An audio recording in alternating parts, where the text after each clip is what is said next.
Thank you for that introduction. What I'd like to talk today is really the role of the dietitians and give you a whistle-stop tour on some of the aspects that are important in working with overweight or obese patients, looking at expectations, the assessment, and some of the treatment structures as well. I will be doing a talk tomorrow in relation to the dietary management, so I'll avoid going into too much detail in this talk in relation to dietary approaches. Dietitians have been long established working in obesity management from the perspective of weight management being now a more complex problem. We've recognised that it needs to be managed in a multidisciplinary and multi-component role, but the dietitian does have a key opportunity in development of protocols and treatment options within the multidisciplinary team, and therefore it gives us a great advantage to lead the way in the management of our patients. When it comes to the management of patients, I think it's very important that we address expectations with our patients, and often our expectations are very unrealistic from the patient's point of view, from referrers, and also from service providers, and even within our own colleagues. And I think if expectations are not dealt with, then this can lead to many frustrations. And many frustrations I've come across with my colleagues, they suggest that they're working with very non-compliant patients, patients who are not motivated, and patients who expect a magic wand, are those who won't take responsibility. Often there's also frustrations related to the lack of time and the system or the infrastructure that doesn't allow for long-term follow-up. So the spectrum of weight management needs to be focused on primary prevention of excess weight gain. Weight loss should be focused within a period of 3 to 6 months, with a further stage of prevention of weight regain over a 3 to 6 month period onwards, and overall optimizing health and reducing the risk of disease, whether or not are independent of weight loss being achieved. So what works? We know from the evidence that interventions combining a low-calorie diet and physical activity and behaviour therapy is the most effective weight loss and maintenance approach. We understand from the review of evidence that providing just knowledge to the patient does not convey into practice, and therefore behaviour therapy has been an important component of weight management programs over the last 15 to 20 years. What is a behavioural approach? Well, the main principles of this approach include modification of current behaviour patterns, new adaptive learning, problem solving, and a collaborative relationship between the client and the patient. However, it's not just a technique or a set of skills. It is truly working in a patient-centred way, where the patient is the focus of the treatment, where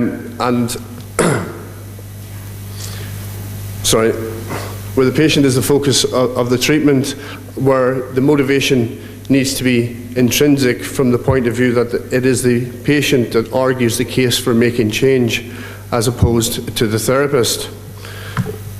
Of course, we need to build up a clinical picture of the patient.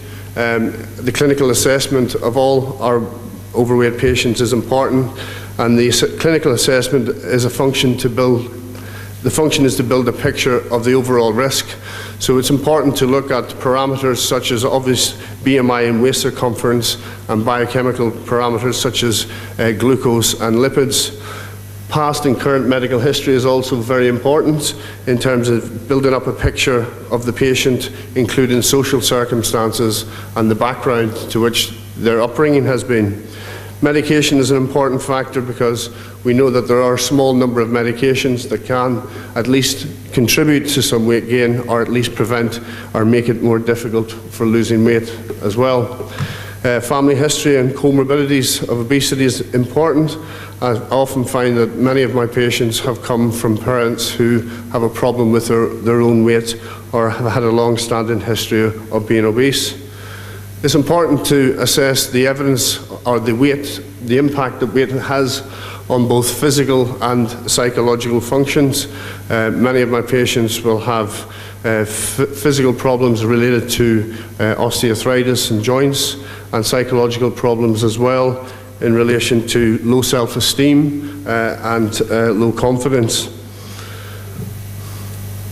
We now have been offered a new tool for assessment. It's the Edmonton Obesity System Strategy. I don't know if many of you have come across this system. It is a new system to try and evaluate the clinical risk related to the degree of obesity with patients staging from 0 to 4.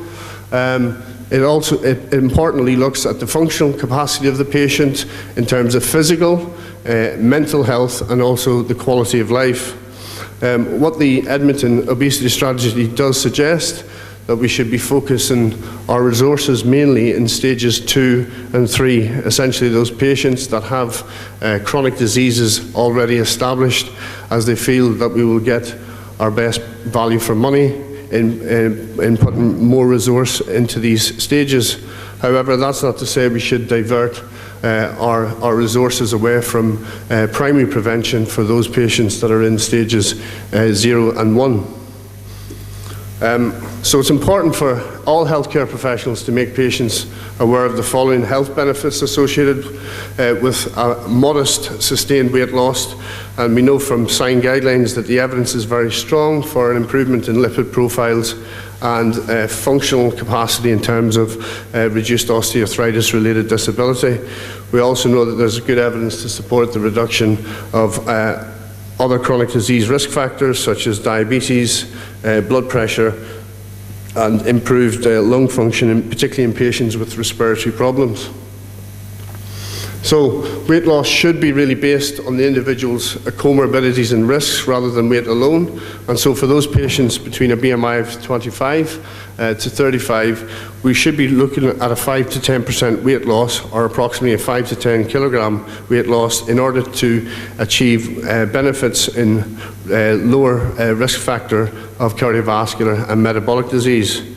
For patients with a BMI greater than 35, then we should be looking at weight loss targets slightly increased between 15 to 20% in order to achieve a sustained improvement in those comorbidities.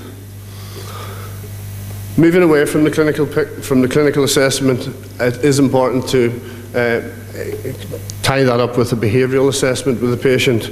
So it's very important that we establish what the weight history is with the patient to understand the patient's story, so that we can clarify exactly the challenges they have had throughout their life.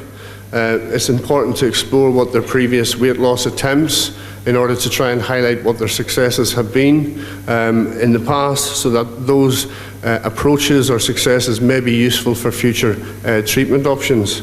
Current lifestyle is a crucial factor, of course, looking at their dietary intake and physical activity, which I will talk a wee bit in the next few slides. And as I've already mentioned, expectations of their treatment. But first, it's very crucial to explore for the patient their levels of motivation to change. And I think it's already been touched on by Susan, in the fact that we need to have key core qualities as practitioners if we want to be change agents in terms of supporting patients to lose weight. The three core qualities that have been identified is always showing empathy with your patient, and always being genuine with your patient, and being accepting of the patient in terms of this is their story or their perception of how they've arrived at the place that they're at.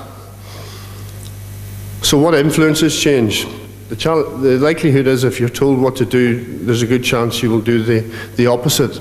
So the more core or central a value is to a person, the more pervasive that change will be. So it's important for change to come within. Motivation is an intrinsic factor, and we as healthcare professionals and as dietitians, it is our challenge to try and elicit or tease out that level of motivation in relation to their willingness to change. How we do that, I think Susan's already touched on some of that, where we need to explore the patient's knowledge in terms of their understanding of the risk associated around their weight problem, and also tie that up with any concerns that they may have in relation to that. When we tie up knowledge and concern, then we can explore the level of importance it is for the patients to lose weight. Of course, the other side of that coin is confidence, and confidence is clearly influenced by the patient's self-esteem in terms of where their thinking is at, where their feeling is at, and also their self-efficacy in relation to if they believe that they can actually make a change, and if that change will make a difference to their quality of life. So exploring motivation is crucial at the very beginning in order to understand if the patient is ready, willing, and able. There are a number of specific strategies that you can use that come from the behaviour change or motivational interviewing techniques, such as exploring readiness to change, exploring the patient's ambivalence, and using tools such as self-monitoring, stimulus control, and goal setting. Problem solving and relapse prevention is crucial factors in terms of weight maintenance. And it's also important to explore what the social support or networks that the patient has in addition to you as a clinician in supporting them.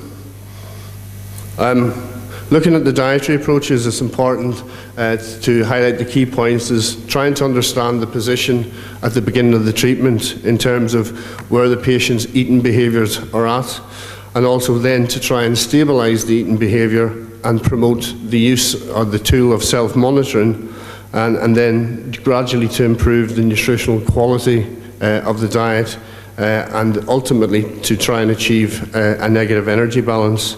And with the future outlook is always focusing on weight maintenance of weight loss achieved. So in terms of establishing their current eating behaviour, we as dietitians were traditionally taught the typical diet history, which to me seems like an interrogation of what the patients are eating. It's more challenging to the patient because it's a list of question after question without any exchange. And I would prefer to use an approach that's often used in behavioural management as the typical day. The typical day allows you to pick up the food intake of the patient in the context of their lifestyle choices and what they're involved in throughout the day. It allows more exchanging of information, and it often raises, it often allows you to gain more detail in terms of the patient's choices and what influences those choices as well. Other tools such as self-monitoring are very effective in terms of helping the patient to establish their own eating behaviours, but it's often useful to use a combination of these at times. So stabilising eating behaviour, you can use an assessment from using a food diary, and what you were looking for is erratic eating patterns, or if there's any long periods of fasting throughout the day, or excessive restrained eating, and if there's frequent snacking. So these are patterns that can help us establish or try and stabilise or normalise the behaviour. The problem is with people who binge eat are usually less successful than others in the outcomes of weight loss, and therefore food diaries and self-monitoring can be very effective tools in relation to supporting patients with these challenges. Some behaviour modification techniques that are commonly used, I'm sure a lot of you are familiar with them. Don't shop when you're hungry, pre-plan your meals and snacks, and try to use a smaller plate in order to reduce your portion size. Be aware of your eating behaviour at the table, and increase your activity levels in your day-to-day life. In terms of trying to achieve a negative energy balance, we would normally use a 500 to 600 calorie deficit to be achieved by based on advice around the Eat Well approach. And a simple strategy can be, in terms of changing this, is using FAT as an acronym. We can look at the frequency of eating with the patient. We can look at the amounts that are eaten and the types of food that are eaten, and recommend individualized changes for those. So it's important that the changes are personalized to the patient. It's important that the changes are palatable, and that it's quite possible for the patient and practical for the patient to make these changes as well.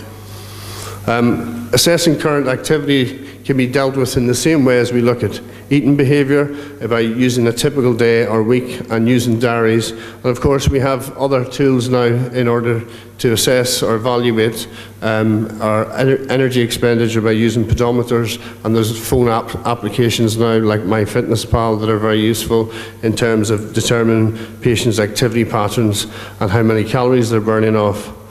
So, appropriate weight loss should be focusing on a 10% of initial weight loss that is achievable, and we know that it's associated with clinically useful improvements, and more importantly that it can be maintained long term. Optimal weight loss should be usually achieved within a 3 to 6 month period. Out with this, we tend to find much poorer outcomes, and we should be aiming for an average weight loss of between 5 to 20 kilograms, which is realistic depending on the starting point of the patient. In terms of weight maintenance, there is no simple solution that's clearly been highlighted, although there is evidence to show that extended support is emerging as a significant factor. So it's lifelong to a point, and continued changes to diet and physical activity are important, and they should always be reviewed by the individual in support of the healthcare professional. It's important to offer regular long-term support by trained professionals and ensure continuity of care through good record keeping and documenting the patient's experiences, and make choices of any intervention through negotiation with the person. It should always be through negotiation as opposed to telling the patient what to do. It's important to tailor the weight management program to the person's preferences, to their initial fitness levels, health status and lifestyle. For future directions for dietitians, I think it's important that we continue to establish services in a multidisciplinary fashion, and the development and review of protocols for treatment, for training and for service operation, and the provision of training to other healthcare professionals to maximise input in order to ensure that we have more individuals working in addressing the problem, and also to continue to develop a range of treatment options that should be available to meet the needs of everyone, and these treatment options can be evaluated, ensuring that we try and achieve a low-cost, high-benefit interventions. So I said thank you for your time.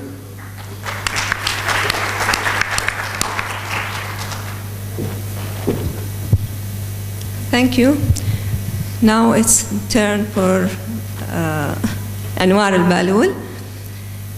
Actually, she is a nutritionist and working at the Food and Nutrition Administration since 2009. And she is a graduate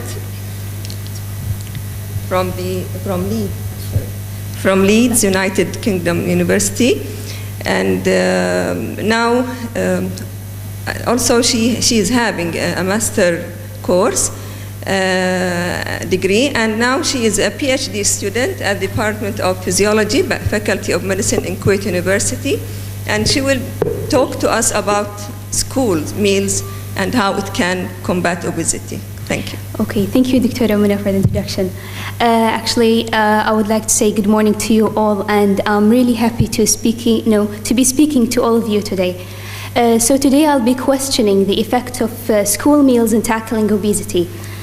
And basically I would like to provide you of just a small outline of my talk today.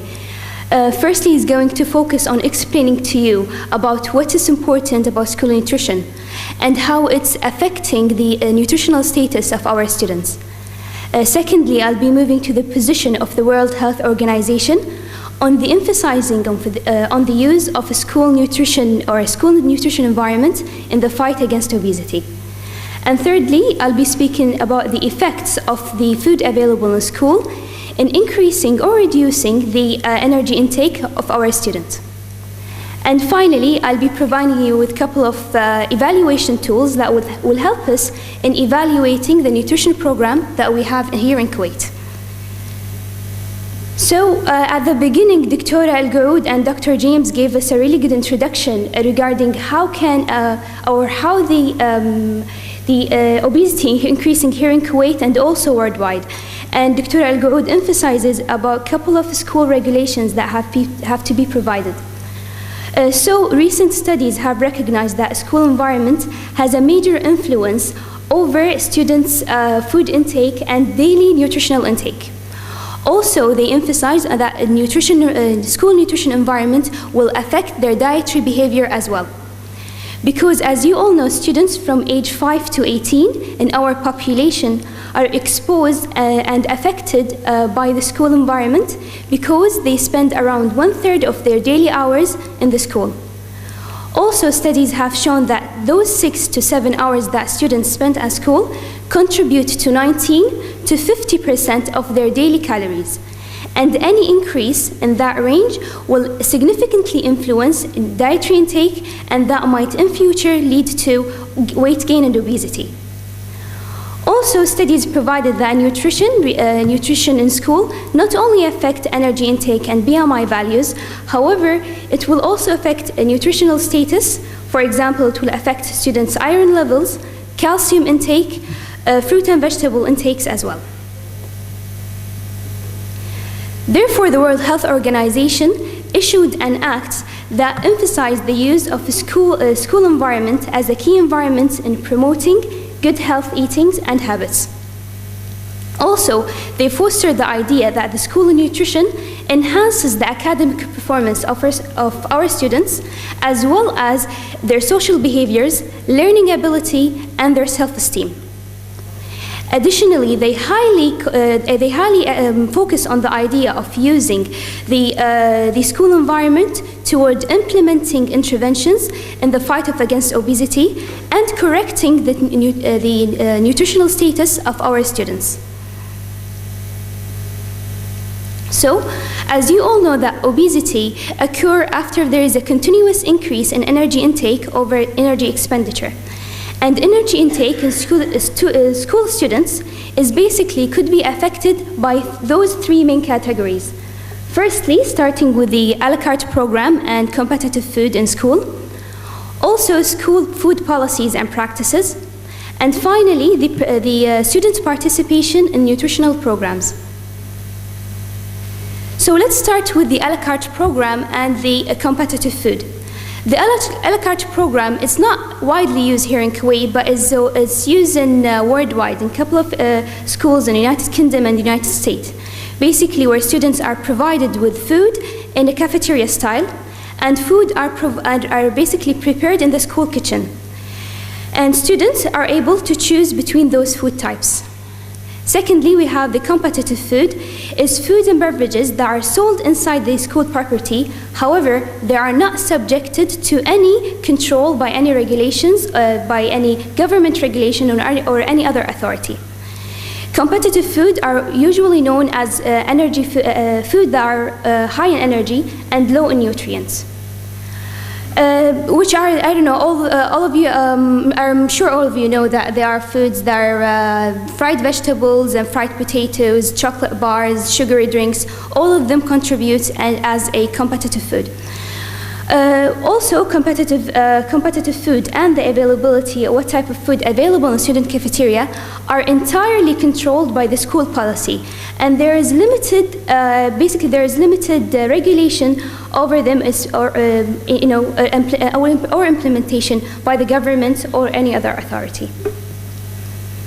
So, since competitive food are recognized food as high in calories and low in nutrients, most studies basically concluded that the use of the availability of competitive food in school students will undermine any efforts to promote healthy diets and prevent obesity. So, those studies basically, what they did is they measured two types of groups: students whom regularly consume competitive food and students whom did not purchase competitive food.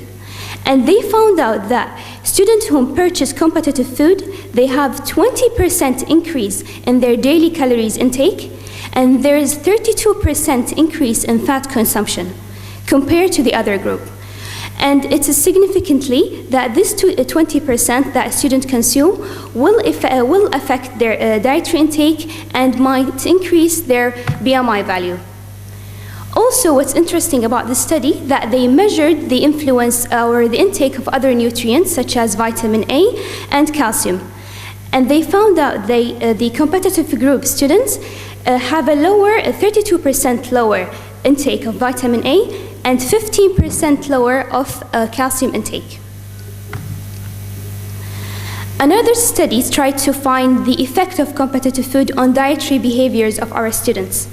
And they found out by comparing the 7th grade students, the students whom are exposed to a nutritional program, to students whom exposed to a la carte program, the cafeteria style.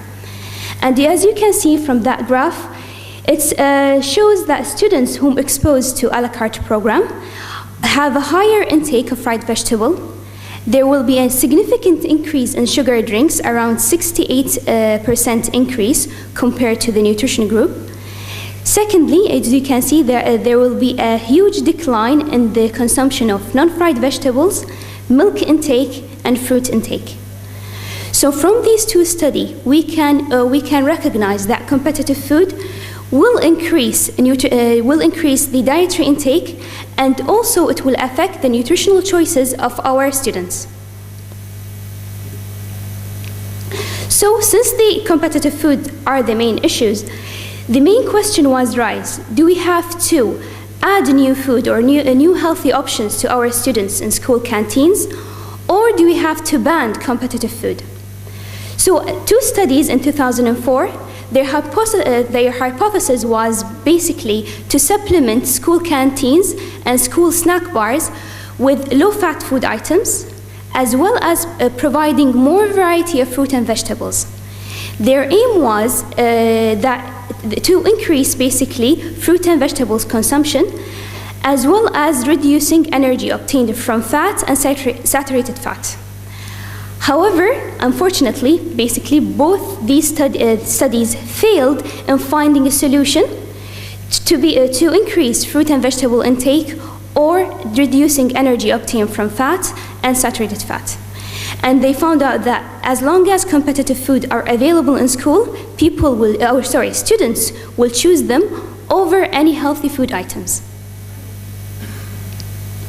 Therefore, another study in 2009 corrected this hypothesis by trying to ban the availability of competitive food for 1 year in middle school students. And the school was advised to remove any snacks and beverages that are recognized as competitive food.